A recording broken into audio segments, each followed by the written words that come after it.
Actualité africaine, les Gabonais appelés aux urnes le 16 novembre prochain pour une nouvelle constitution. Le 16 novembre 2024, les Gabonais seront appelés à voter par référendum sur un nouveau projet de constitution marquant une étape importante vers le retour à un régime civil après le coup d'État de 2023. Le gouvernement de transition dirigé par le général Brice Nguema Oligui a annoncé l'adoption de ce projet lors d'un conseil des ministres le jeudi 17 octobre 2024. Ce référendum sera l'aboutissement d'une procédure lancée suite à la destitution d'Ali Bongo qui avait été réélu lors d'un scrutin contesté. Le projet de loi, bien que n'ayant pas encore été rendu public, semble établir un régime présidentiel sans premier ministre avec un mandat de 7 ans renouvelable une fois. Cette constitution inclurait également des dispositions sur le mariage, le service militaire obligatoire et la confirmation du français comme langue officielle. Les partis d'opposition expriment des préoccupations concernant la transparence et l'équité du processus. Écoutons Théophile Makita Miembe, vice-président de la plateforme Ensemble pour le Gabon. Que ce gouvernement nous prenne l'intégralité du travail qui a été fait par le gouvernement de Sétéri et les parlementaires,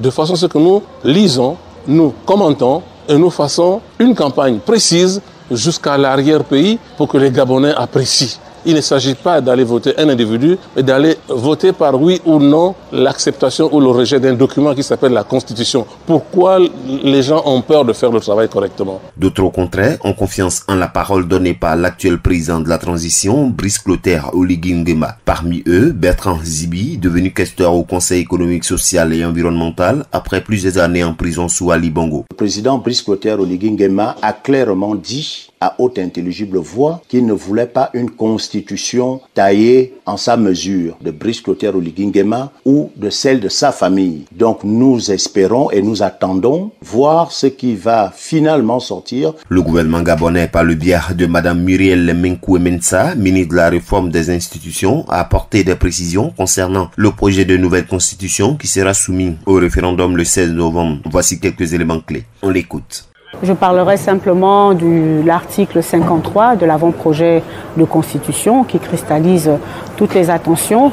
Nous avons discuté vraiment conditions d'éligibilité par condition et nous pensons adopter une posture qui permettra à tout un chacun de se reconnaître. La junte militaire qui a pris le pouvoir en août 2023 a promis de rendre le pouvoir aux civils après la transition, tout en visant les élections présidentielles de 2025. Les électeurs auront à choisir entre un vote oui ou non concernant ce projet de constitution. Ce référendum pourrait marquer un tournant significatif dans la politique gabonaise en redéfinissant les rapports de force au sein du pays. Les Gabonais se préparent à exercer le droit de vote, conscients que l'avenir de la nation est en jeu. APRA, Agence Presse, Radio et Audio.